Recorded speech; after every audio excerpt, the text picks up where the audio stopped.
Boa tarde, João. Boa tarde, senhor, tudo bem? Tudo bom? Ô, senhor, posso fazer uma pergunta sobre o trabalho? Claro. Eu vou te perguntar isso e depois eu vou ter que sair porque eu tô com algumas aulas atrasadas, tô com uma aula atrasada, eu tenho que rever antes da aula, antes que eu pegue conteúdo andando, né? Então, deixa eu só abrir o trabalho para lembrar a dúvida certinho. Aqui, ó. Peraí. Lá na questão 4, senhor, que é a questão de matrizes, lá no final tem escrito que é assim com a verificação de M na menos um, que aí vai dar a identidade, não é? Aham. Aí eu fiz do jeito lá que tu tinha mostrado, um jeito que tu tinha mostrado na aula, e aí deu tipo assim, ó, a identidade, só que toda tipo, a linha da identidade, a diagonal principal, né, deu toda a menos um. Aí aquele M, tipo, M vezes M, ele deveria me dar eu teria que multiplicar a minha Não, inversa. não. O que está acontecendo, João, é que tu tem que observar o seguinte, né? A matriz inversa existe uma fórmula que é um dividido pelo determinante vezes a matriz adjunta, que é a transposta dos cofatores. Tu dividiu pelo determinante? É assim, ó, eu fiz todo o cálculo aquele de cofatores, tá? Aí eu Tá. achei a matriz adjunta, né? Isso. Aí da matriz adjunta a gente pega tipo, a matriz M e faz o determinante dela e multiplica pelo um dividido pelo determinante da matriz Isso. vezes a E, matriz adjunta, né? e quanto é que tu achou o determinante? Aí eu achei o determinante, eu achei um, Não, não? não é um. É por isso. É por isso que tá dando sinal trocado lá na verificação. Se não der identidade, tem alguma coisa que não tá legal. Tá, mas ali a matriz, eu tenho que pegar a matriz normal, né? E aí achar o determinante, né? Sim, mas o determinante não é um. Deixa eu pensar aqui. O que eu errei? O determinante é menos um? É menos um. Ah, pior que eu botei isso. Pior que eu botei isso. E tá aqui a resposta. É só, sei lá, eu acho que na hora de passar a resposta eu botei como É, um porque em vez de menos um. aí vai trocar o sinal, né, dos elementos. E aí, mas eu só não entendi uma coisa. O que seria o MM, senhor? Tipo assim, as duas, a matriz M elevado a menos um que tem ali na pergunta. Sim, é a verificação, é a matriz M multiplicada pela inversa, né? Ah, multiplicada pela inversa tem que me dar. Ah, tá, entendi. Faz Isso, que sentido. é que nem quando tu pega, por exemplo, 2 vezes um meio tem que dar um.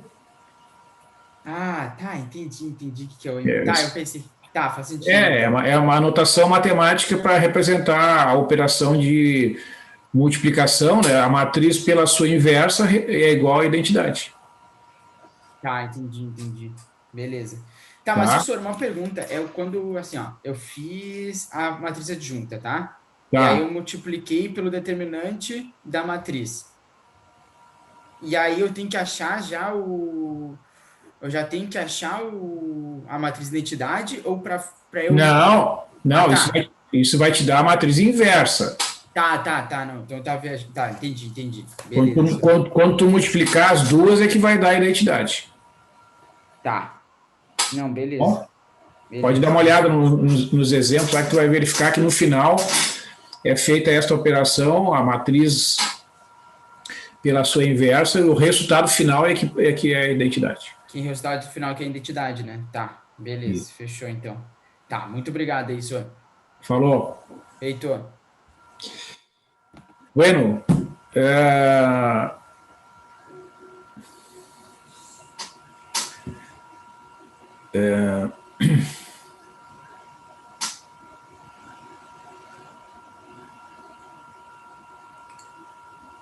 olá, João. Ah, tá se conectando.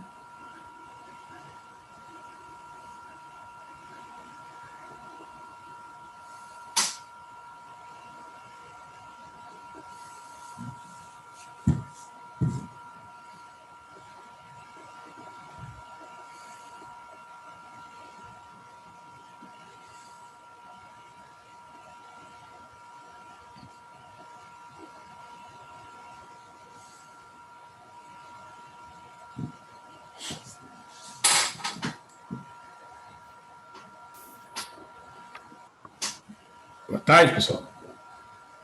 Boa noite. Dependendo, já é boa noite.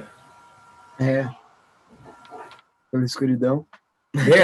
Aqui onde eu tô tá assim, tá anoitecendo, assim, tá naquela etapa de transição da tarde para a noite. Aqui também, senhor.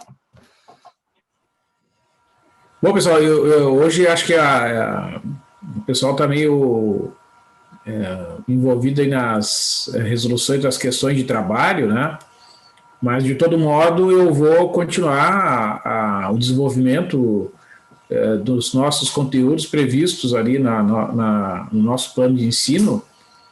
E hoje, então, eu vou falar sobre o conceito de espaços vetoriais, né? Que são estruturas matemáticas que dão suporte a várias operações que são realizadas dentro da ciência da computação, da engenharia de computação, da engenharia mecânica, física, da própria matemática, né? Então, os espaços vetoriais são estruturas algébricas muito importantes dentro do contexto das áreas das ciências exatas, né, com ramificações, com aplicações em todas as áreas de conhecimento, e por isso é extremamente importante entender, né? Esse é um modelo, assim como qualquer outra estrutura matemática, né, que a gente encontra dentro das diversas áreas de conhecimento teórico que a matemática desenvolve, né? Existem grupos, existem corpos, existem anéis, existem domínios de integridade. Os espaços vetoriais são estruturas algébricas em que os elementos são vetores, eles vão obedecer certas regras, né? E dentro, então, especialmente da ciência da computação, em que hoje, né, praticamente todas as operações realizadas na transmissão de dados, no processamento de imagens, na criptografia, nas aplicações, por exemplo, da matemática, por exemplo, né, vamos citar uma questão bem atual, que é o estudo da pandemia, em que são feitas simulações matemáticas com uma grande quantidade de dados, né, a respeito das pessoas que estão infectadas, as pessoas que morrem, as pessoas que desenvolvem situações graves da doença, enfim, né? Então, quando se trabalha com grande quantidade de dados, naturalmente acaba se trabalhando com operações matriciais e o suporte teórico, né, para que todas essas operações possam ser realizadas, né, de modo adequado nos computadores, tem o suporte para que essa tecnologia funcione, a álgebra linear, né? E dentro da álgebra linear, então, os espaços vetoriais têm um papel extremamente importante e é um dos fundamentos, né, da álgebra linear, né? Fazendo uma comparação assim com o computador, é como se fosse o 0 e o 1, né? O 0 e o 1 é um dos fundamentos da representação dos números, né, nos computadores, os famosos bits, né, que são sequências de zeros e uns que formam a base do sistema de numeração lá na representação dos números reais nos computadores, e todas as operações são realizadas nesta base, né? Então, todas as regras que são seguidas nas operações matemáticas, adição, subtração, multiplicação e divisão de números reais dentro dos computadores obedecem, né, às regras na base 2. No caso da álgebra linear e de todas as operações com matrizes, com vetores e as suas diversas aplicações, né, tem como base teórica, né, um dos fundamentos é o espaço vetorial, né? Então a gente vai fazer esse estudo deste conceito, né? Eu vou apresentar para vocês na aula de hoje uma definição do que é o espaço vetorial, né? Eu vou mostrar alguns exemplos, vamos falar do conceito de combinação linear de vetores, o conceito de vetores linearmente independentes e linearmente dependentes e o conceito de base de espaços vetoriais para a gente estabelecer várias relações, né, dentro desta estrutura. Tá? Eu vou utilizar uma apresentação que está disponível ali no Moodle, pessoal, intitulada Espaços Vetoriais com a data de hoje. Tá disponível ali no Moodle, quem quiser acompanhar, né, é um arquivo em formato PDF, que eu vou abrir aqui, se vocês quiserem acompanhar através ali do arquivo que está disponível no Moodle, né, é só acessar ali, tá? Não sei se vocês têm alguma pergunta antes de eu iniciar aqui. Não, senhor, tá tudo certo. Pode iniciar. Posso iniciar? Beleza. Então, vamos lá.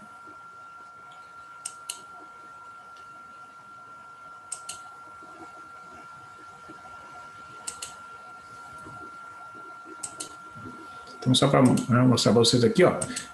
Tá aqui, ó, esse arquivo está dentro lá daquele tópico, né, texto de apoio às videoaulas ali, né? Então, nessas últimas aulas, das aulas da semana passada, nós vimos cálculo da matriz inversa, discussão sobre sistemas lineares, método de Gauss, né? Vimos alguns exemplos de resolução do método de Gauss, tem uma lista de exercícios sobre resolução de sistemas lineares que está disponível ali no Moodle, tá? E na aula de hoje, então, eu vou falar sobre os espaços vetoriais. Amanhã ou na semana que vem, se der tempo já amanhã, eu vou falar sobre bases ortogonais de espaços vetoriais. Vamos ver aqui. Então, eis aí o título, né, do nosso conteúdo. Esse assunto vocês encontram em livros de álgebra linear, o livro do Anton tem capítulos sobre os espaços vetoriais, vocês têm acesso online, né, através do site da biblioteca. É importante vocês acessarem o livro, né, e complementarem, porque aqui eu vou fazer uma apresentação que, né, e nesse tempo disponível a gente não consegue abordar todos os aspectos, né, então é importante vocês verem em outros livros, em alguns livros, especialmente o livro do Anton, que é o nosso livro texto aqui, usado ao longo do semestre, que pode, né, ajudá-los aí a compreender este importante conceito. Então, o espaço vetorial é um conjunto V não vazio, com duas operações, a soma de vetores, né, que pega dois vetores e soma, U mais V, então, o vetor U somado com o vetor V, e a representação, né, dessa operação soma é pelo símbolo de mais, é o mesmo símbolo que a gente usa na adição de números. E a multiplicação por escalar, né, em que pega um número real, K, e multiplica pelo vetor V. Então, estas duas operações, chamadas soma de vetores e a multiplicação por escalar, elas devem satisfazer estas 8 propriedades, né, listadas aqui, onde U, V e W são elementos quaisquer do espaço vetorial V, chamados de vetores, né? E o A e o B são números reais, são constantes. Tá?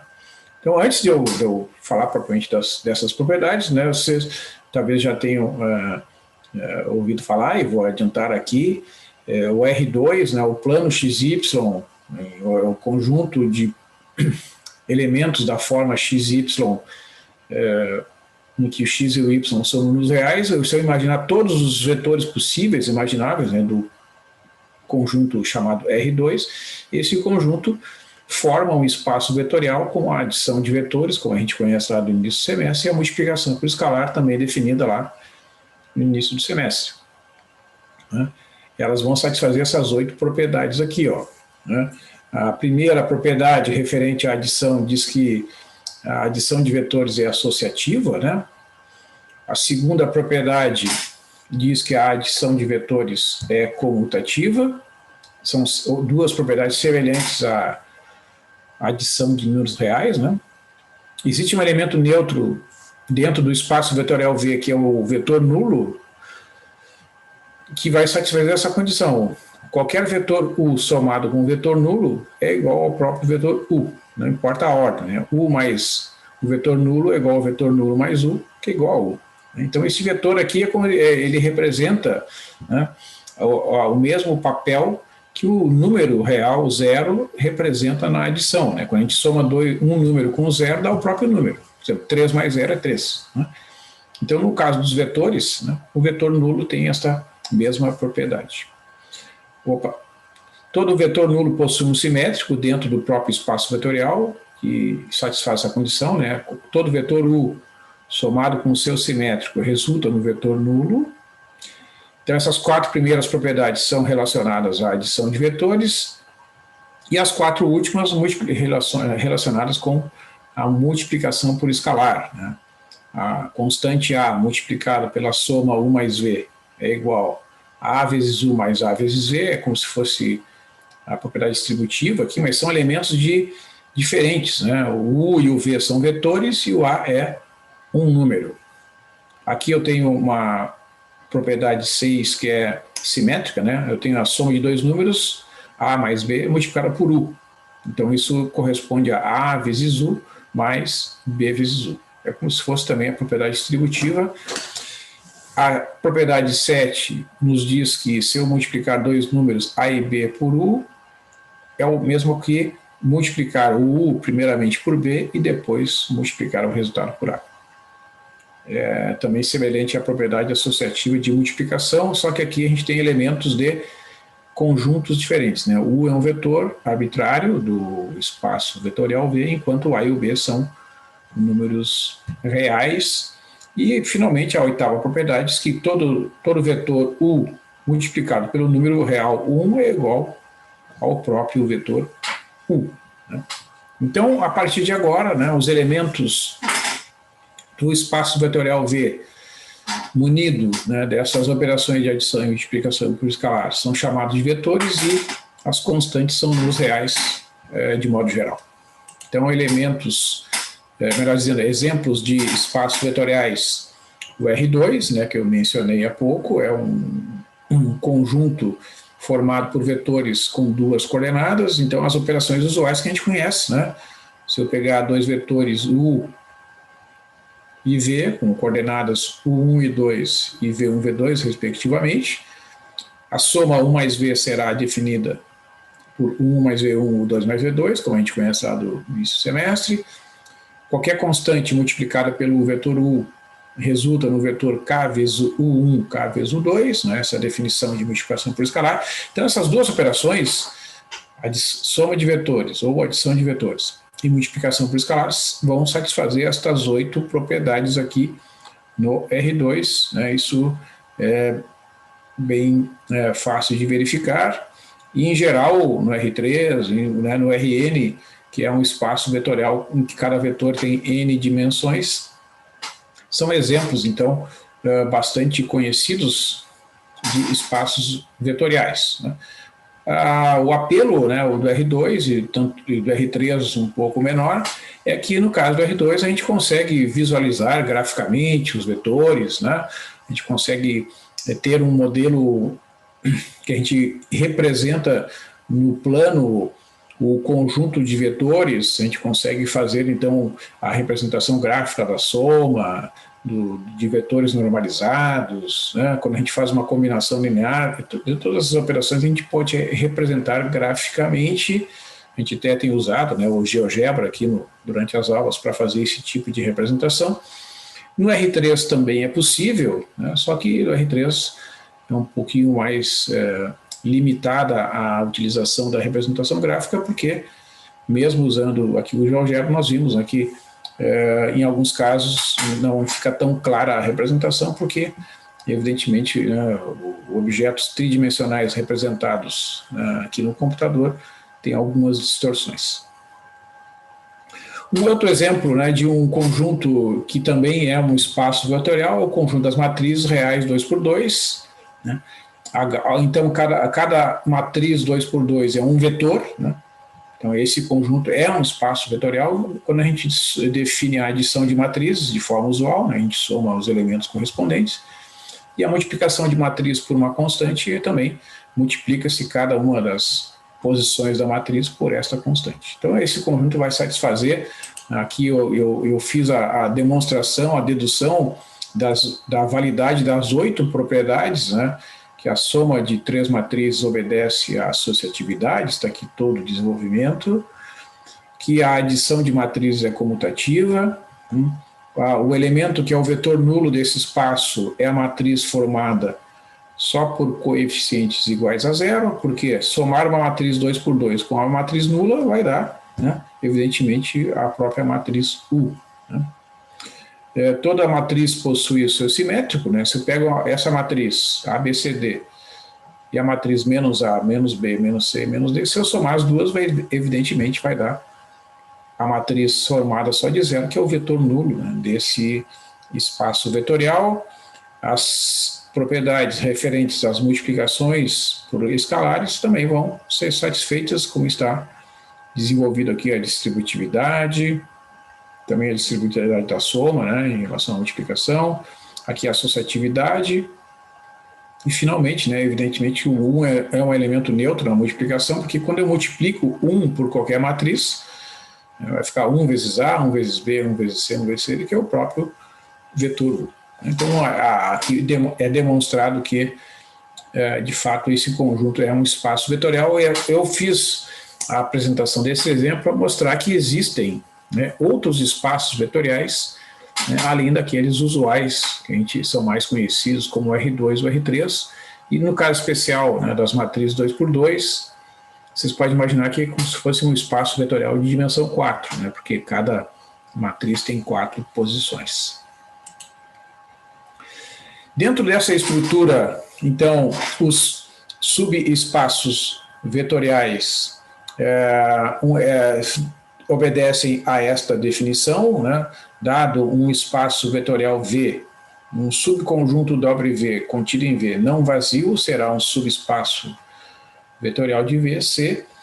Para quaisquer U e V pertencentes a W, a soma U mais V pertence a W. Né? Então, vocês vejam que essa propriedade tem que valer para qualquer par de vetores dentro da estrutura que é candidata a subespaço vetorial, e para qualquer número pertencente aos reais, A, e para qualquer U pertencente ao W, o produto A vezes U também pertence a W. Então, a gente pode dizer que as operações em um subespaço, né, de adição e multiplicação por escalar são ditas fechadas, né, porque quando tu pega dois elementos dentro do subespaço, a soma está lá dentro e a multiplicação por escalar também está lá dentro. Como consequência da definição, especialmente da propriedade 2, né, qualquer subespaço V de um espaço vetorial V precisa conter o vetor nulo, né, porque se a gente usa a propriedade 2 aqui, né, como ela é válida para qualquer A pertencente aos reais, quando A for zero, se eu multiplicar 0 vezes U vai dar o vetor nulo que pertence ao subespaço W. Então, se um conjunto qualquer, né, do espaço vetorial V não contiver o vetor nulo, certamente ele não será um subespaço vetorial de V. Tá? É necessário que o vetor nulo esteja no subespaço W para que ele seja realmente um subespaço. E todo espaço vetorial admite pelo menos dois subespaços, que são chamados de subespaços triviais, né? O conjunto formado pelo vetor nulo e o próprio espaço vetorial. Então, alguns exemplos, né, de espaços vetoriais, eu acho que através de exemplos fica mais fácil da gente entender algumas definições. No caso, então, do espaço vetorial V representado pelo R3, né? Se eu considerar o W contido em V um plano passando pela origem, qualquer que seja o plano, né, mas tem que passar pela origem, ele será um subespaço vetorial do R3 de dimensão 2. Tá? Todo o plano do R3 que passa pela origem é um subespaço vetorial do R3 com dimensão 2. Se for um plano que não passa pela origem, então esse conjunto não será um subespaço vetorial do R3. Porque, como foi observado antes, né, para ser subespaço tem que conter o vetor nulo. Então, esta é estes são todos os subespaços vetoriais do R3 de dimensão 2, são os planos que passam pela origem. Um exemplo, né, de uma questão é esse conjunto R2, contido no R2. Né, vamos considerar o espaço vetorial R2. O conjunto dos vetores do plano XY, em que o x é maior ou igual a zero. Né, então eu pergunto, é um subespaço vetorial de V? Né, e já respondo, né, e a resposta é que não. Né, porque vejam que se eu pegar um vetor, por exemplo, vamos imaginar aqui o vetor 3, 5. Né? O vetor 3, 5 ele pertence a esse conjunto W, né? Porque o 3, que é o x, satisfaz essa condição. Qualquer vetor que satisfaz essa condição aqui, x maior ou igual a zero, é um elemento de W. Então o 3, 5 certamente é um elemento desse conjunto, que contém aqui todo o semiplano à direita, né, do eixo dos y. Né? Então, veja, se eu multiplicar o vetor 3, 5, que pertence a este conjunto, por menos 1, por exemplo, vai dar o vetor menos 3, menos 5. Portanto, o menos 3, menos 5 não pertence a esse conjunto, porque o x resultante será negativo, né? O vetor menos 3, menos 5 não pertence. Portanto, viola a segunda condição para ser subespaço.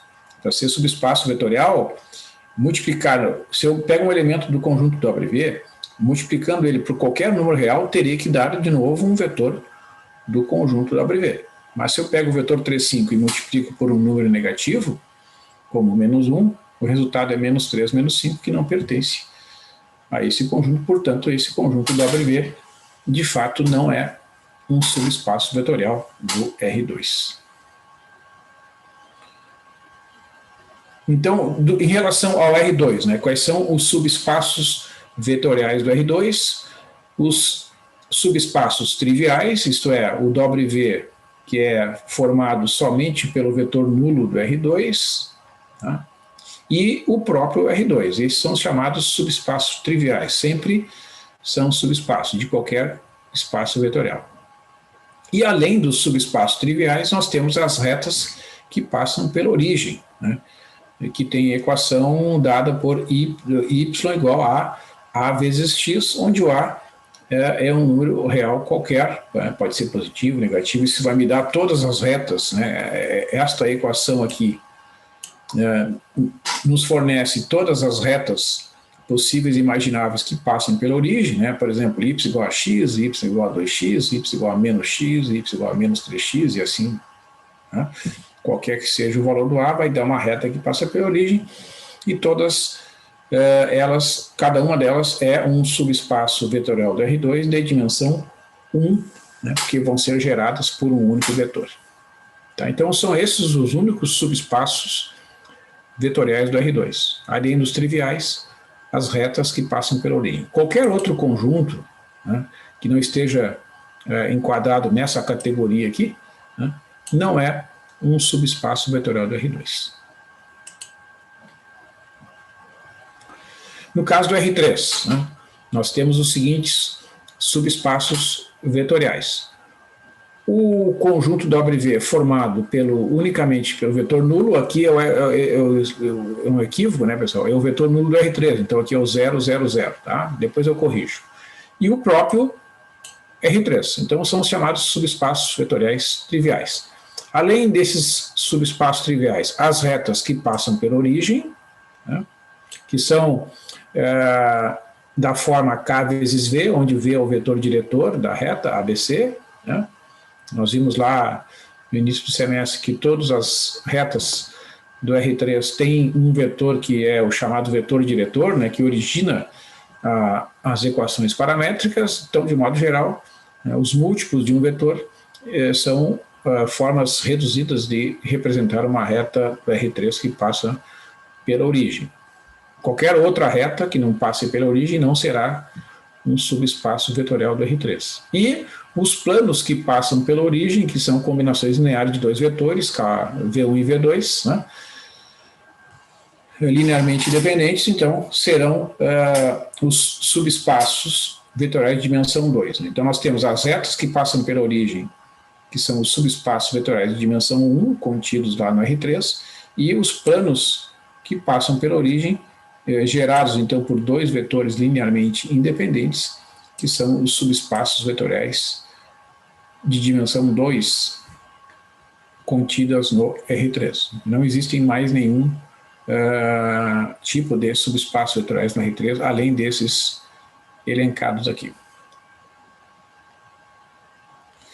Então, aplicações desses conceitos que a gente encontra, eu fiz aqui uma pequena lista, né, para vocês verem como são importantes esses conceitos. O sistema RGB, né, que é um famoso sistema Red, Green, Blue, que são combinações do vermelho, do verde e do azul, né, o Red, vermelho, Green, verde, Blue, azul, né.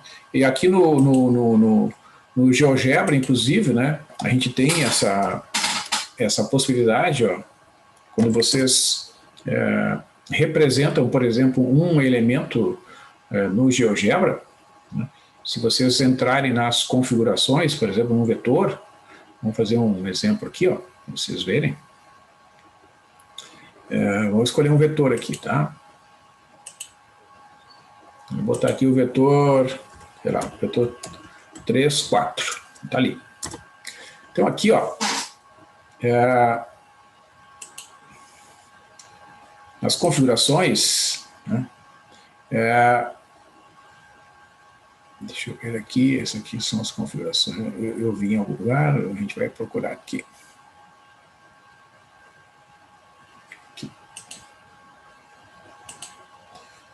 Aqui, ó, configurações do elemento, ó, cor, tá?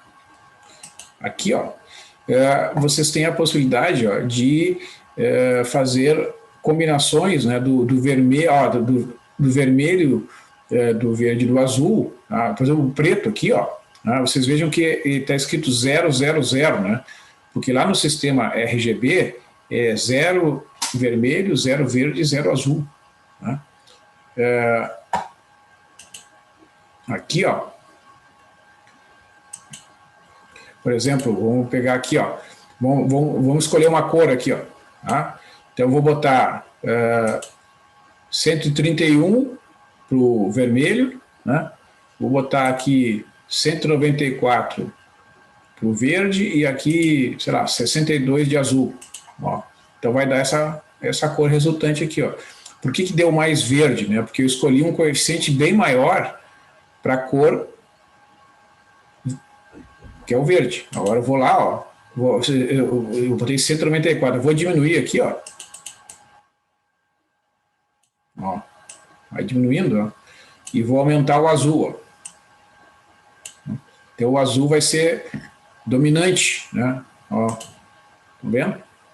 Então essa é uma aplicação, né, destes conceitos que a gente pode interpretar que o RGB é como se fosse um espaço vetorial de dimensão 3, né? E as cores seriam os vetores, né, desse espaço vetorial, que resultam da combinação desses três elementos da base lá, o vermelho, o verde e o azul. Então, não sei se vocês têm alguma pergunta aqui, pessoal. Pode seguir, sim. Tá. Um outro exemplo é o modelo do insumo-produto do Leontief, né, que é um modelo que representa, né, a economia através das operações de compra e venda que cada setor dentro de uma economia faz com outro setor. Por exemplo, imagine assim, ó, o setor agrícola, vamos imaginar um país como o Brasil, né? Então, a produção agrícola brasileira é uma produção bastante representativa dentro do PIB, né? Movimenta muito a economia, e isso quer dizer que ela gera, né, muitos recursos e ela emprega também muitos recursos, porque para fazer a produção agrícola, né, para obter um resultado, tá, que é feijão, arroz, soja, milho, etc., né, esse setor consome produtos de outros setores da economia, né? Eles consomem combustível, consomem fertilizantes, né, consomem energia elétrica, consomem equipamentos agrícolas, como máquinas agrícolas, automóveis, né, para transporte da carga que leva, né, os produtos de um lugar para outro. Então, este setor agrícola, ele compra de vários outros setores, né? Vamos imaginar o setor automobilístico.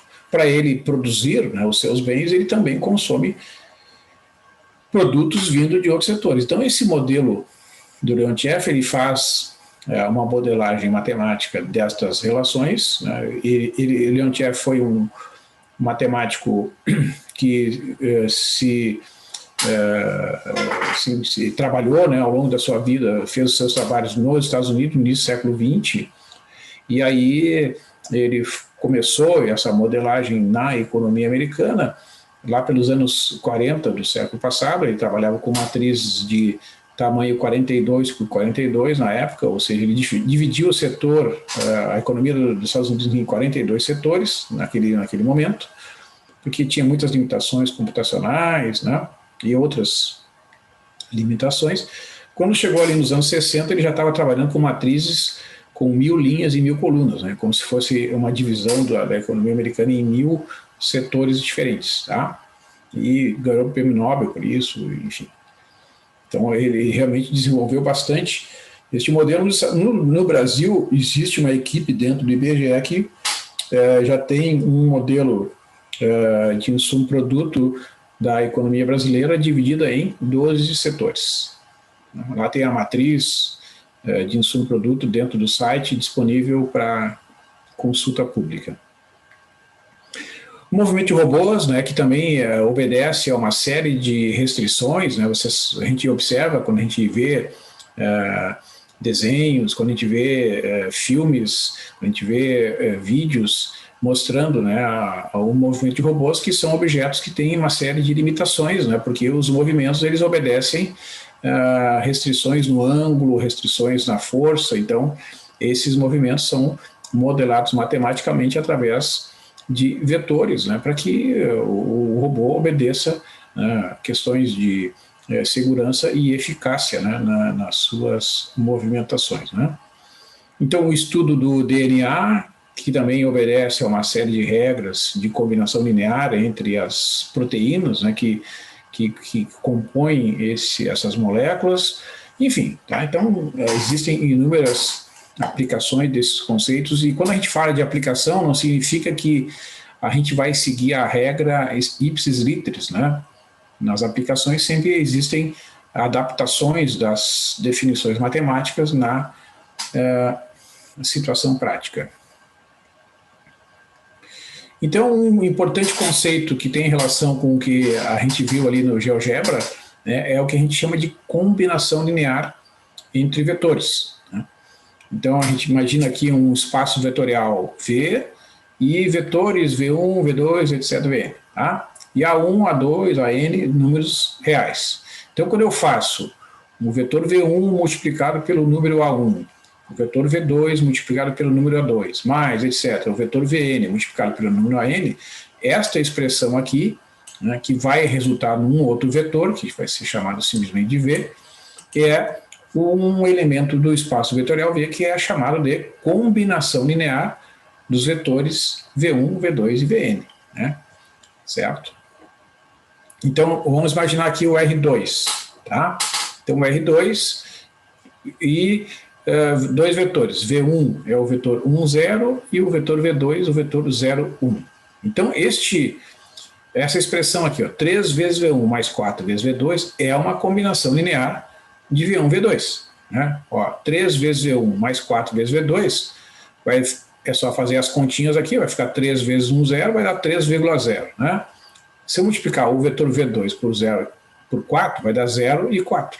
Então, vai dar 3,0 mais 0,4, que, ou seja, o vetor resultante será o vetor 3,4. Um outro exemplo, né, é o R2 e o vetor 1, 2. Né? Então, o conjunto gerado por todas as combinações lineares deste vetor 1, 2 é a reta que passa pela origem do R2, cuja equação é o y igual a 2x. Né? Imagine, né, todos os vetores múltiplos do vetor 1, 2. Por exemplo, o vetor 2, 4, é um múltiplo do vetor 1, 2, né? Porque 2 vezes 1, 2 dá o vetor 2, 4. Vetor 5, 10, ó. Vejam que é um vetor gerado por este vetor, porque 5 e 10 é o resultado da multiplicação do vetor 1, 2 pelo número 5. Então, este vetor 5, 10, ele pertence ao conjunto gerado pelas combinações lineares do vetor 1, 2. Neste caso, né, as combinações lineares de um vetor só são simplesmente os múltiplos deste mesmo vetor, né? Então, é qualquer número A vezes o vetor 1, 2.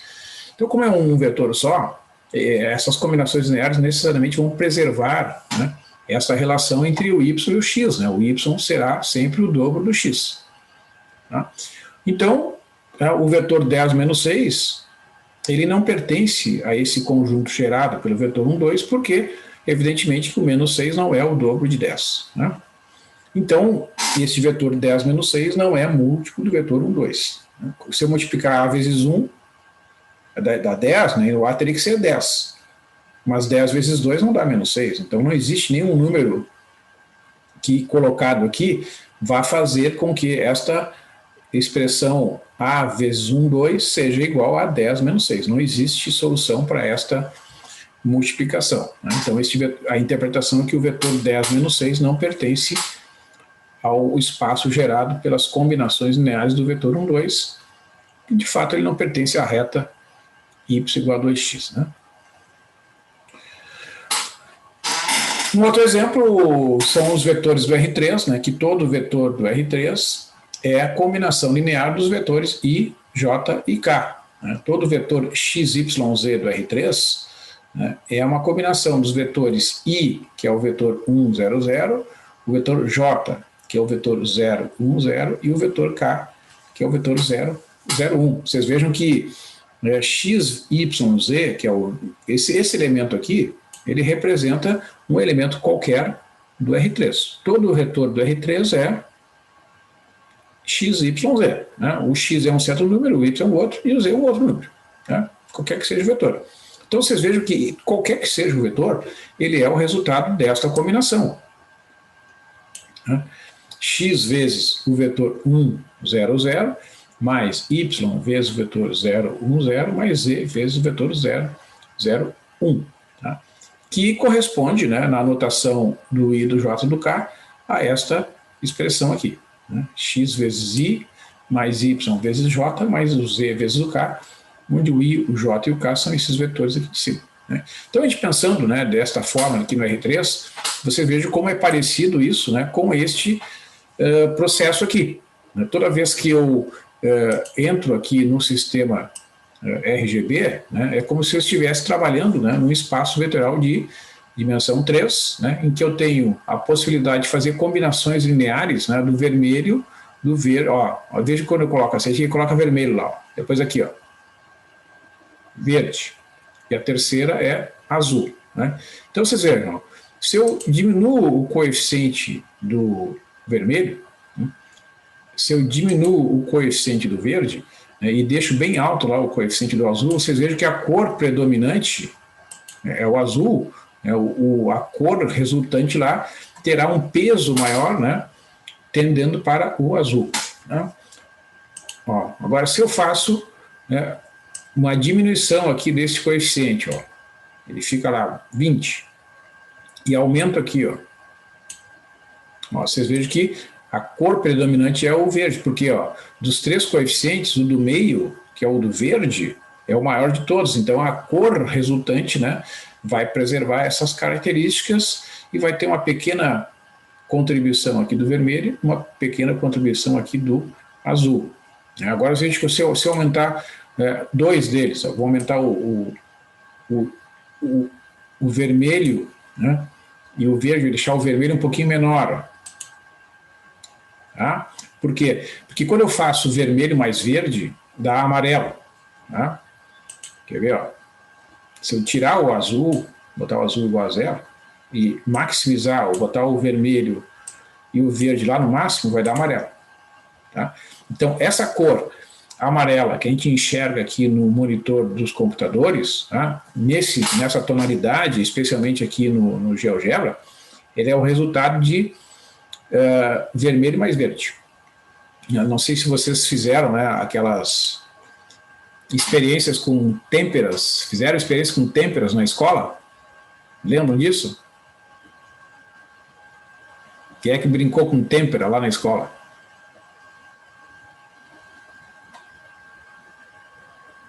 Distinta, só. Brinquei também. É? O distinta? Tinta têmpera? Isso. Lembra que quando a gente misturava as cores primárias para obter as demais? Só que lá as cores primárias são o amarelo, o vermelho e o azul. Tá? Então lá, por exemplo, se tu mistura o amarelo com o azul, dá verde. Tá certo? Né? Então lá nas cores, né, as características das têmperas, né, das tintas, elas são um pouco diferentes do que aqui no sistema usado como o chamado sistema RGB. As cores primárias, né, as básicas, são o vermelho, o red, green, verde, blue, o azul, RGB. Né? É o que a gente está vendo ali no GeoGebra. Então vocês podem, né, depois brincar um pouco aqui, ó. Então vocês selecionam, né, as combinações. Ó, se você zerar o verde aqui, ó, e botar o vermelho e o azul no máximo, vai dar essa cor aqui, magenta. Ele até escreve o nome da cor ali. Tá? É que, na realidade, não só o RGB, né? Todos os arquivos de cores de computador, assim, eles funcionam com as cores primárias magenta, ciano e verde. Mas nominalmente, eles botam vermelho e azul. Não, sabe que não é que daí existe um outro sistema. Esse é o magenta, o cian é o magenta, cian, tem outro sistema. O sistema RGB é um deles. Esse é outro, quer ver? Ó, deixa eu dar um. Acho que é um outro. Esse aí, eu sei que é um concorrente do RGB. Vamos dar uma olhada se aparece aqui, se a gente pesquisar aqui no. Acho que é o Rex. Parece que é cian, né? Aqui, ó. Tá vendo? É CMYK. Ó. O CMY, ele são 4, né? Eu não sei exatamente qual é a lógica do CMY. Eu vou ver qual é a diferença.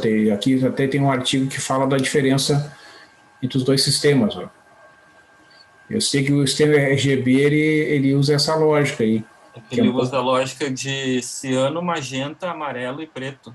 Ah, então o K é do Black, então? O K seria Black. Ah, sim, tá. Para não confundir com o B do Blue do RGB. Ah, sim, claro.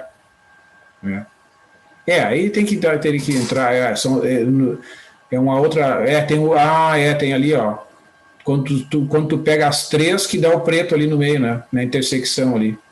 Sim, daí eu acho que a lógica de cores, por exemplo, de tinta mesmo, como, tipo, quando tu pega várias cores de tinta têmpera e mistura tudo junto, ele não vai dar branco, né? Ele vai dar preto. Isso, acho que é essa lógica aí, exatamente. Aqui é quando tu mistura tudo, ó. Cores de luz. Aqui no RGB dá branco, né? Oi? O CMYK é o que usa em impressora, né? Isso, exatamente. Agora tu foi bem lembrado. Nas impressoras é o CMYK, exatamente. É porque é tinta de fato. Se tu mistura todas as tintas, tu recebe preto, não branco. Isso aí. Uhum. Eu acho que deve ser por questões de característica do material, né? Que aí tu consegue, misturando ali as tintas, as cores, tu consegue o preto ali. Né? Isso aí deve ter alguma relação, para quem estuda detalhadamente isso, a questão dos comprimentos de onda, né? Dessas cores. Deve ter uma explicação até física, né? Para esse tipo de combinação ter esse tipo de resultado. Né? Mas eu Observei até meio que por acaso, esses dias eu mexi aqui, né, estava mexendo nos vetores aqui, eu vi essa opção de cor, aí cliquei aqui e percebi, mas isso aqui é exatamente o sistema RGB, né, então é legal porque, né, dá para aproveitar aqui nessa explicação, dá para entender direitinho a lógica. Então, digamos assim, os coeficientes, né, pessoal, que são esses números aqui, ó, seriam aqui no nosso modelo matemático, né,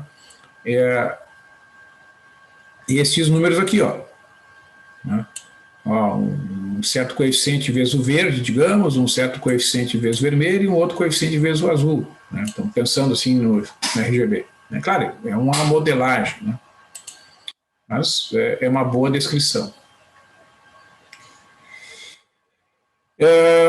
Então, voltando aqui aos exemplos, né, que envolvem os cálculos, né, vamos considerar dois vetores aqui, 1, 2 e menos 1, o vetor U, e o vetor V, 6, 4, 2. Né? Então, eu quero mostrar que o vetor 9, 2, 7 é uma combinação linear de U e V, né? E que o vetor W', que é o 4 menos 1, 8, não é uma combinação linear de U e V. Tá? Então, quando a gente quer provar que um vetor, no caso aqui o vetor 9, 2, 7, que ele resulta de uma combinação linear desses dois, tem duas possibilidades, né, pessoal? Se a gente enxerga já a combinação, eu vejo que é 3 vezes o primeiro mais 2 vezes o segundo, às vezes acontece isso, né? Bom, aí já resolveu. Mas se não resolveu dessa forma, faz por sistemas. Imagina que o vetor 9, 8, 7, aqui é 9, 8, 7, ó. Aqui tem que fazer uma correção, aqui é 9, 8, 7. É A vezes o vetor U, né, que é o 1, 2 menos 1, mais um número B vezes o vetor 6, 4, 2. Tá? Então vai multiplicar aqui, ó, vai ficar A vezes 1, aqui vai multiplicar o B vezes 6, na primeira coordenada vai dar A mais 6B. Né? Na segunda coordenada, 2 vezes A, e aqui 4 vezes B, soma 2A mais 4B. E a terceira coordenada aqui, ó, A vezes menos 1, e aqui B vezes 2, menos A mais 2B. Aí tu tem que igualar estas quantidades aqui, que tem valores desconhecidos, né, a essas quantidades que tem do lado esquerdo, que tem valores conhecidos. Então, A mais 6B vai dar 9, 2A mais 4B vai dar 8, e menos A mais 2B vai dar 7. Tá? Então, uma forma de resolver este sistema de equações, que é possível resolver pelo método de Gauss, é assim, ó, se você somarem aqui, ó, a primeira equação com a terceira, ó, observe que o A vai desaparecer, né, porque A menos A vai dar 0. 6B mais 2B vai dar 8B, então deixa lá na memória, 8B. 9 mais 7 dá 16, então resulta 8B igual a 16, o B vai ser 16 dividido por 8, que é 2, né? Então achou o B, que é 2. Aí substitui aqui, ó, 6 vezes 2 é 12, né? Então o A vai ser 9 menos 12, ou seja, menos 3. Então vocês podem testar esses valores aqui, ó, menos 3 e 2, vocês vão ver que vai satisfazer todas as equações, ó. 2 vezes menos 3 dá menos 6, né? 4 vezes 2 dá...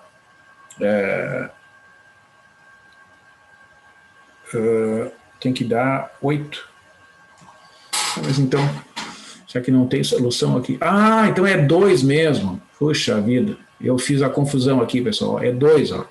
Então é aqui que eu escrevi errado. Lá no início eu escrevi certo, né? É 9, 2, 7 mesmo. Ó. Então vamos refazer aqui a lógica. Ó. É 9, 2 e 7. Deixa eu ver. Tem como eu escrever aqui? Tem. Ó, aqui é 2. Vou deixar em amarelo aqui. Não tem como destacar isso aqui com amarelo, será? É só clicar lá onde o senhor clicou. Tá. Então aqui, ó, onde está em amarelo aqui, ó, tá?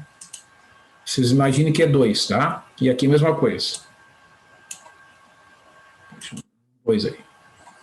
Então, olha só, 2 vezes menos 3 dá menos 6, 4 vezes 2 dá 8, menos 6 mais 8 dá 2, então tá certo. Então aqui realmente é 2.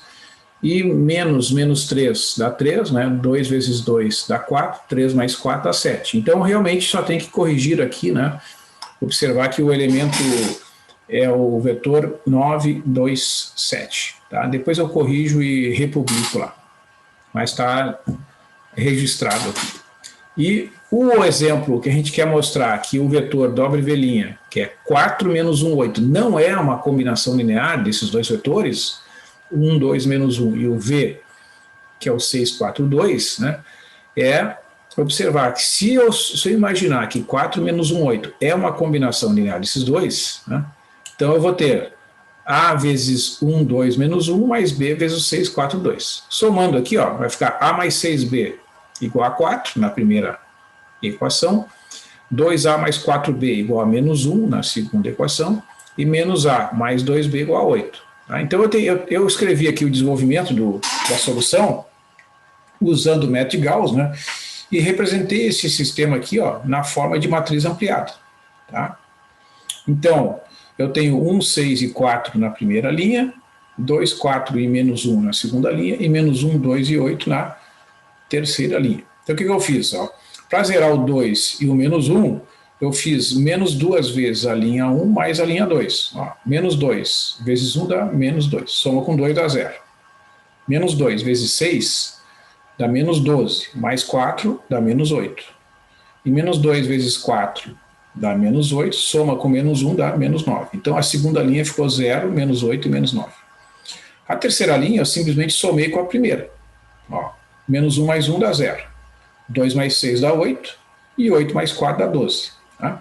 E agora eu peguei aqui, ó, e para zerar este 8 que está aqui, ó, eu somei, né, a terceira equação com a segunda. Ou seja, a terceira linha com a segunda linha, simplesmente somei as duas. Então a primeira linha continua a mesma coisa, a segunda linha também, e vejam, ó, 0 mais 0 dá 0. 8 somado com menos 8 dá 0. E 12 somado com menos 9 dá 3. Então, como essa terceira equação é impossível, né? Como é que 0A mais 0B vai dar 3? Não existe, né, essa possibilidade. Tá? Então, esse sistema é um sistema impossível, que significa que o vetor dado, 4 menos 1, 8, não pode ser expresso como uma combinação linear desses dois vetores. Né? É mais ou menos fazendo uma comparação, se a gente achar uma cor que não é combinação de duas. Né? Certo? Em termos de posto, né, pessoal, você pode imaginar o seguinte: a matriz dos coeficientes, que é a matriz aqui do lado esquerdo dessas linhas pontilhadas, né, vocês vejam que ela tem duas linhas não nulas após a aplicação do método de Gauss. Né? Então, o posto dessa matriz é 2. Ela tem duas linhas não nulas e uma linha nula. O número de linhas não nulas após o processo de eliminação completo é o posto da matriz, que é 2. O posto da matriz ampliada é 3, porque ele tem as 3 linhas não nulas. Né? Eu não vou conseguir zerar esse 3 aqui. Então, como o posto da matriz ampliada é diferente do posto da matriz de coeficientes, o sistema é impossível. Tá? Então, isso também é uma forma de explicar que o sistema é impossível. Mas a forma mais simples é pensar da seguinte maneira: a terceira equação equivale a 0A mais 0B igual a 3, que é uma equação impossível, equivale a dizer que o vetor W não é a combinação linear dos vetores U e V. Alguma pergunta aqui, pessoal, sobre esse cálculo?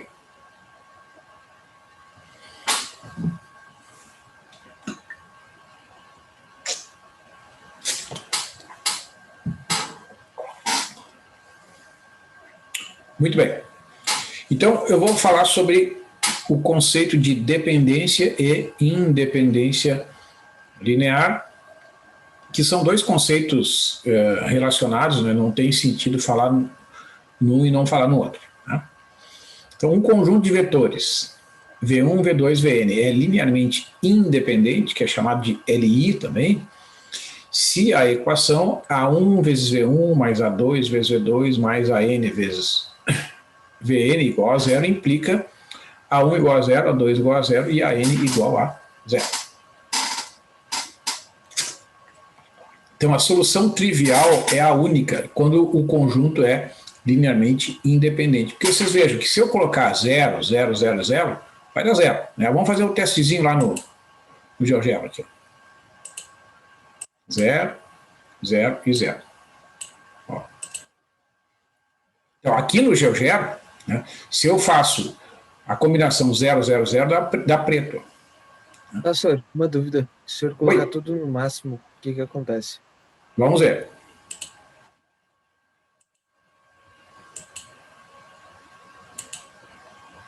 Aí dá o branco. Ah, tá.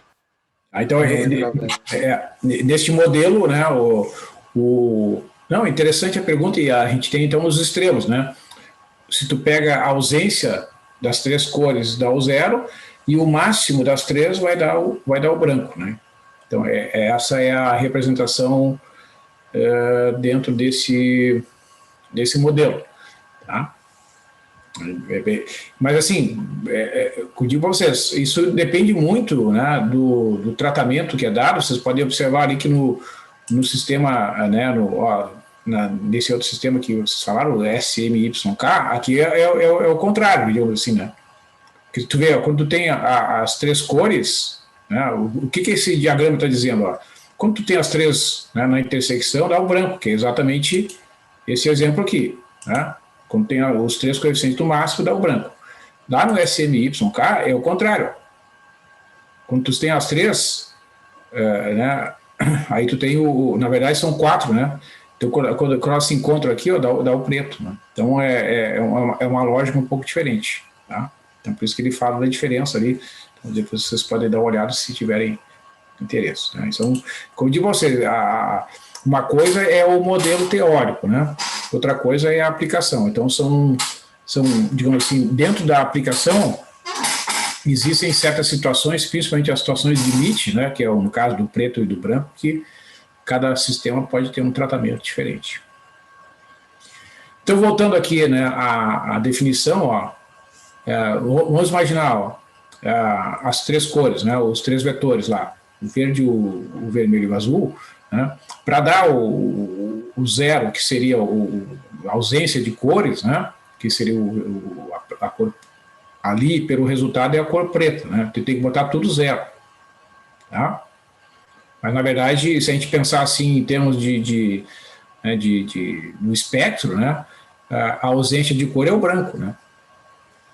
Dentro da física, né, a ausência de cores é a cor branca, mas não é bem isso, né? A ausência de cor não tem cor, né? Então vamos ver aqui, ó, se existir, né, algum elemento nesta combinação aqui diferente de zero, mas o resultado dá o vetor nulo, é porque o conjunto é linearmente dependente, tá? Ó, por exemplo, desses dois vetores aqui, ó, o vetor 2, 4 e o vetor 4, 8. Né? Então, esses dois vetores, considerando como um conjunto, né, e não como um vetor separado do outro, considerando o conjunto dos dois vetores, o vetor 2, 4 e o vetor 4, 8, dentro do mesmo conjunto, eles são linearmente dependentes. Né? O conjunto é dito linearmente dependente, por quê? Porque vocês conseguem esta combinação linear aqui, ó, 2 vezes o vetor 2, 4, menos uma vez o vetor 4, 8, e o resultado final é o vetor nulo. Mas na combinação, né, que gera como resultado final o vetor nulo, os coeficientes que tem aqui, ó, eles são diferentes de zero. É por isso que eles são chamados linearmente dependentes. Né? Graficamente, a gente consegue ver isso, lá no GeoGebra, que é o seguinte. Se eu olhar aqui, ó,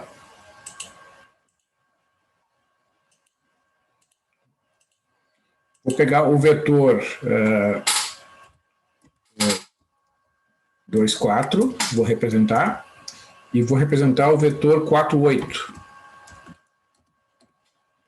Vocês vão observar que eles são vetores que estão sobre a mesma reta, são vetores paralelos. Né? Um é o múltiplo do outro. Então, quando acontece isso, para um conjunto de dois vetores, eles são linearmente dependentes. Tá? Se, por outro lado, eu tiver os vetores do conjunto 1, 0 e 0, 1, este conjunto é um exemplo de conjunto linearmente independente, né? Porque se a gente imaginar uma combinação dos dois vetores iguais ao vetor, igual, melhor dizendo, ao vetor nulo, fazendo o desenvolvimento aqui, ó, vai dar o vetor A, 0, né? Porque eu tenho que multiplicar o A vezes 1, vai dar o A, né? A vezes 0 dá 0. Se eu multiplicar o número B pelo vetor 0,1, vai dar 0,b. E tem que ser igual ao vetor nulo, pela definição ali, né? Então, somando aqui, ó, A mais 0 dá A na primeira posição, e 0 mais B dá B na segunda posição. Se eu igualar isso aqui ao vetor nulo, vai resultar diretamente que o A igual a 0 e B igual a 0. Então, a única possibilidade de dar o vetor nulo é multiplicar cada um deles por 0. Tá? E isso acontece, voltando lá, né, no nosso sistema, porque, vejam o seguinte, deixa eu fazer o seguinte, deixa eu salvar essa imagem aqui. Vetores, vou botar assim, vetores LT. Eu vou gravar o link, depois eu...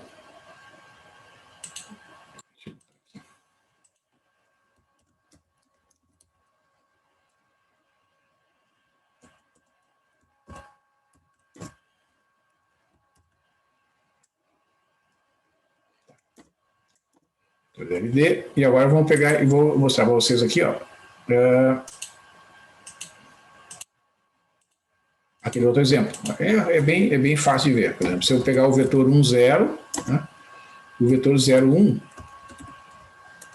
né, eles são vetores que não são colineares. Ó. Vocês vejam que... opa!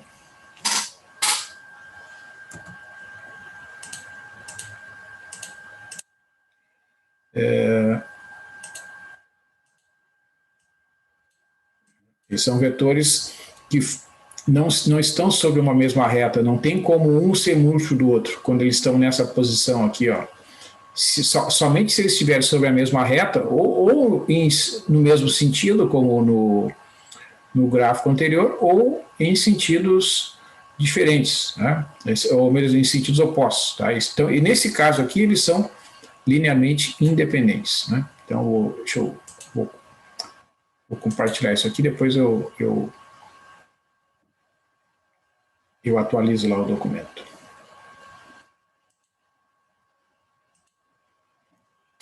Vetores LI.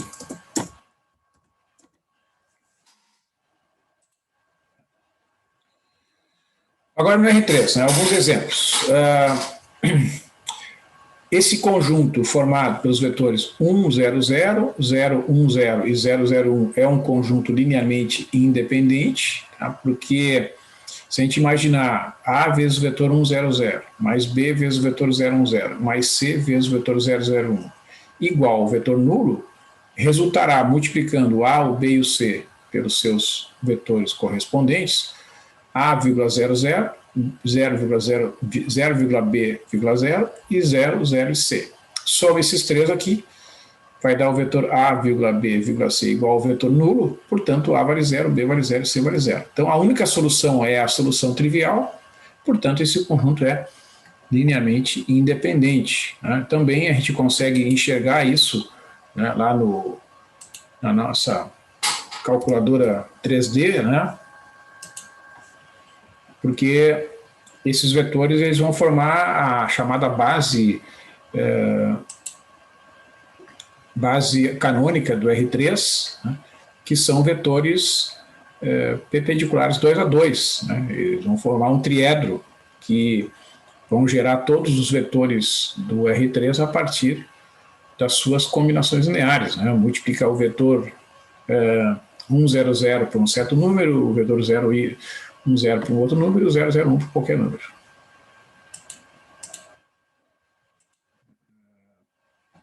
Vamos botar aqui o 1.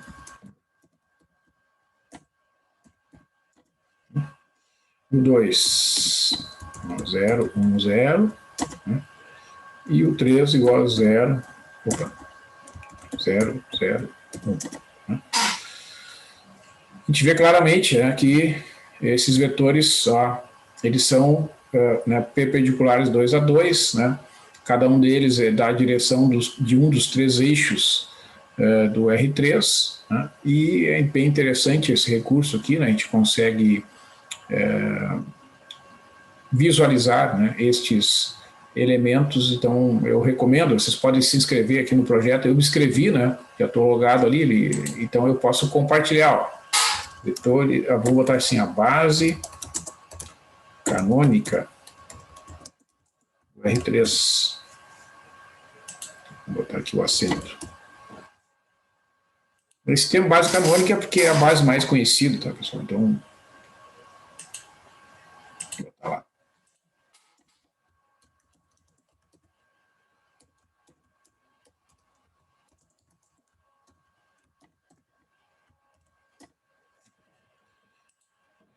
Tudo bem. Então, para finalizar aqui, né, este conjunto, ó, formado por os vetores 1, 2, 3, o vetor 4, 5, 6 e o vetor 7, 8, 9, é um conjunto LD. Tá? Por quê? Porque é possível verificar que esta combinação linear aqui é verdadeira. Ó. 2 vezes 4 menos 1 menos 7 vai dar 0. Ó. 2 vezes 4 é 8, né? Menos 1, menos 7 vai dar 0 aqui na primeira posição. Aqui na segunda posição, 2 vezes 5 dá 10. Menos 2, menos 8 vai dar 0. E na terceira coordenada, 2 vezes 6, 12. Menos 3, menos 9 vai dar 0. Então essa combinação linear que tem coeficientes 2, menos 1 e menos 1, ou seja, coeficientes não nulos, né, produz o vetor nulo do R3. Portanto, realmente, né, esses vetores são linearmente dependentes. Tá? Então, aqui nós temos uma combinação linear entre os vetores dados que resultam no vetor nulo, o que prova que o conjunto dado é LD. Tá? Ou seja, a combinação linear não trivial não é única, porque se eu botar 0 aqui, aqui 0 e aqui 0, né, multiplicar e somar, vai dar 0, 0, 0. Né? Mas o que eu estou mostrando é que existe, além da combinação trivial, existem outras, especialmente essa aí, com o 2, o menos 1 e o menos 1, que produz lá no resultado final o vetor nulo. Na verdade, o que acontece aqui, pessoal? Esse vetor, vocês vejam que o 7, 8, 9, ele é uma combinação linear dos dois primeiros. Ó, o 7 é 2 vezes 4 menos 1. O 8 é 2 vezes 5 menos 2. E o 9 é 2 vezes 6 menos 3. Então, este vetor, como ele é uma combinação linear dos dois primeiros, ele acaba fazendo com que a gente se conclua, né, que o conjunto formado pelos três é um conjunto linearmente dependente. Né? Na verdade, é isso que acontece. Quando o conjunto é linearmente dependente, é porque tem um vetor lá dentro do conjunto que é combinação linear dos demais.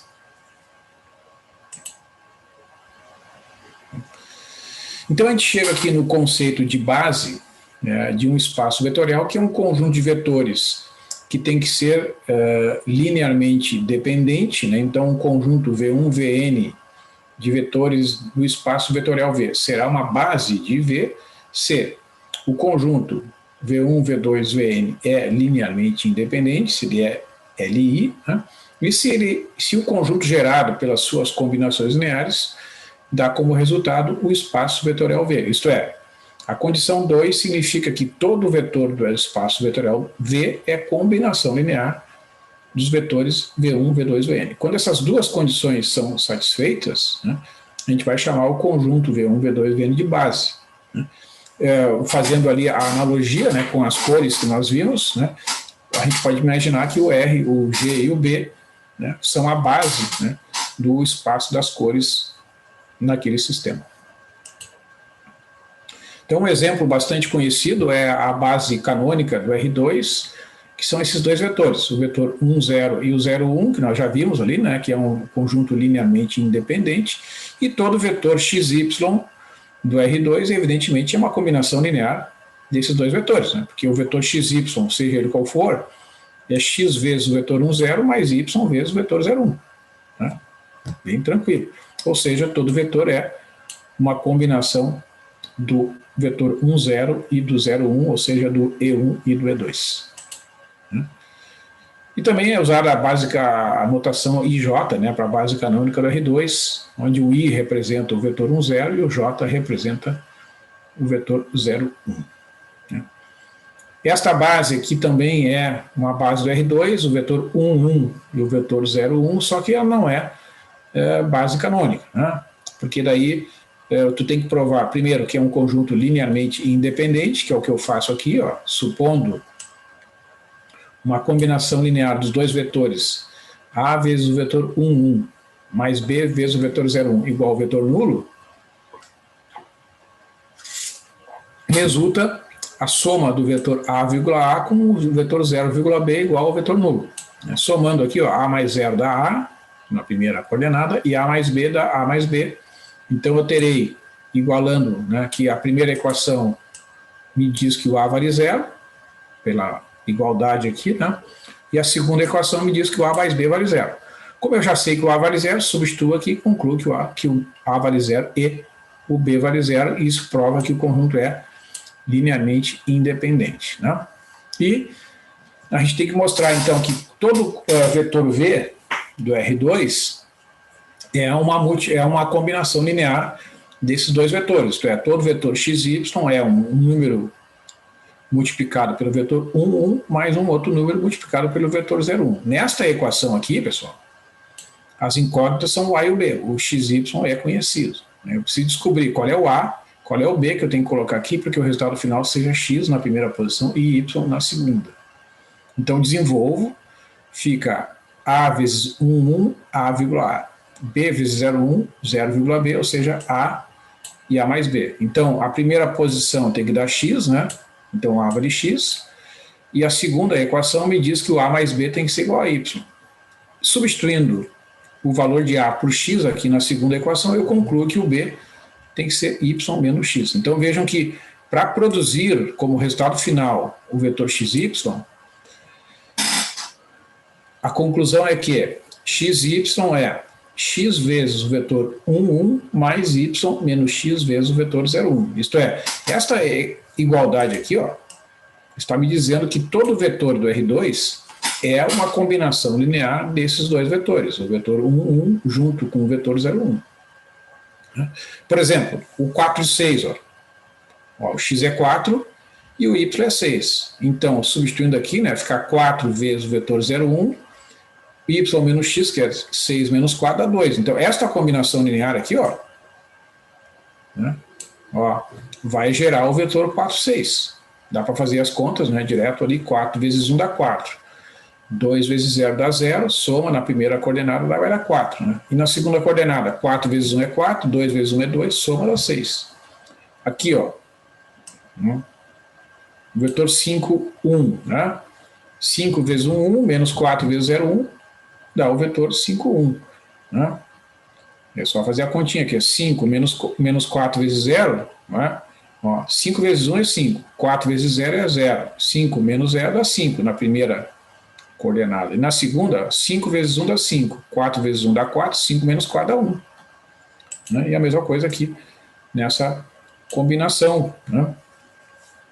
Que na primeira coordenada nós temos menos 8 e na segunda coordenada o 6, ou seja, o x é menos 8 e o y é 6. Então, substituindo aqui, o x por menos 8, vai ficar 6 menos menos 8, ou seja, menos 8 vezes o vetor 1, 1, mais 14 vezes o vetor 0, 1. Né?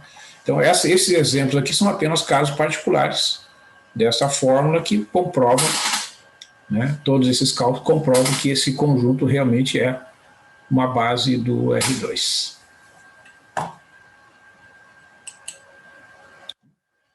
Este conjunto aqui não é uma base do R2, né, porque ele não é um conjunto linearmente independente. Né? Os vetores são múltiplos um do outro. Ó, né? O vetor 0,2 é 2 vezes o vetor 0,1. Né? Então, como eles são LD, eles não vão poder gerar todo o R2. Por último, né, a base famosa do R3, que é a base canônica, formada pelos vetores 1, 0, 0, 0, 1, 0 e 0, 0, 1. Tá? Então, essa é uma base do R3, chamada de base canônica do R3, que evidentemente é linearmente independente, né? Nós já vimos ali o desenvolvimento desse cálculo, e todo vetor do R3, também nós já vimos ali anteriormente, é uma combinação desses três vetores. Né? Portanto, realmente esta é uma base conhecida como base canônica do R3. Né? O que isso quer dizer? Né? No caso específico da base canônica do R3, pessoal, o que acontece é o seguinte, imagine, vou pedir para vocês aí, chutem um vetor qualquer do R3 aí, quem é que dá uma sugestão aí?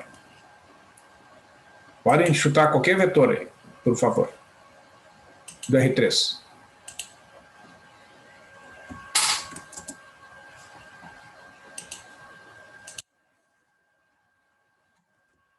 Quem é que chuta aí?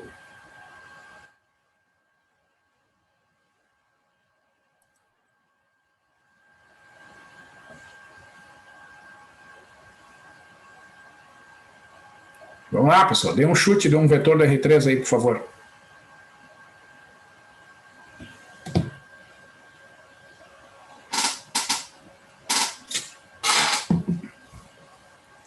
Cinco e... sei lá. Diga aí, qualquer número. 3? 3. Mais um. 6. 6. Beleza, obrigado. Ó, então agora pensa assim, ó, aqui eu vou botar um espacinho, aqui eu vou botar o vetor 1, 0, 0. Mais, aqui eu vou deixar um espacinho, vou botar o vetor 0, 1, 0. Mais, aqui eu vou deixar um espacinho aqui, 0, 0, 1. Né? Então imagina assim, aqui tem um espacinho, tem que botar um número. Aqui tem outro espaço, tem que botar um número na frente. Quais são os números que eu tenho que botar aqui, aqui e aqui, para dar 5, 3 e 6 no final?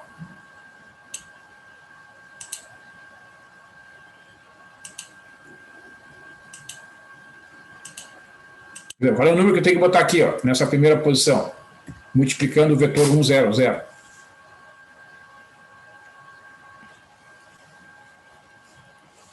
5, 3, 5. 6. 5, 3 e 6. Então, essa é a base mais simples de trabalhar, porque a gente não tem que fazer esforço nenhum. Né? As coordenadas do vetor 5, 3, 6 são os próprios coeficientes do vetor. Essa é a grande vantagem da base canônica. Né? Para eu descobrir esses números aqui, não tem que fazer nenhum esforço, não tem que fazer nenhuma operação mais complicada. Né? Essa é a vantagem. Tá? Só que nem sempre a gente tem à disposição a base canônica, né? É por isso que aqui no exemplo anterior, ó, quando eu tenho essa base aqui, né, se eu te pergunto assim, ó, eu vou fazer uma mesma pergunta, 1, 1 e 0, 1, né? Ó, agora vamos pensar nessa base aqui, ó, do R2, para a gente estabelecer uma relação. 1, 1, 1, né? E 0, 1. Ó, se tu, a partir desses dois vetores, quiser gerar, por exemplo, o vetor 10, 20. Quais são os, aqui assim tem um certo número, né? E aqui tem um certo número. Quais são os números que eu tenho que colocar no lugar do A e do B para que dê 10 e 20?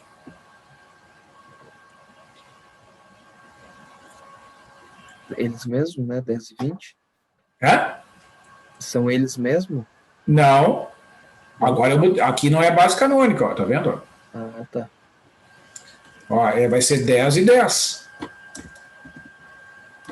Dá até para verificar, ó. Tu multiplica aqui 10 vezes 1, dá 10, né? 10 vezes 1 dá 10. Aqui 10 vezes 0 dá 0. Então na primeira coordenada vai dar 10, e na segunda aqui, ó, 10 vezes 1 dá 10, soma com outro 10 vai dar 20 lá no final. Né?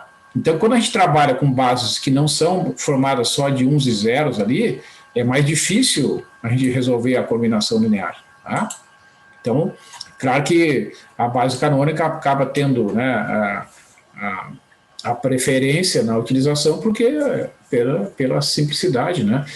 Fazendo uma comparação aqui, né, pessoal, é a mesma coisa que a representação dos números na base 10 e na base 2. A gente está tão acostumado a trabalhar na base 10 que as operações que a gente faz de multiplicação, divisão, adição, subtração na base 10 a gente faz meio de modo automático.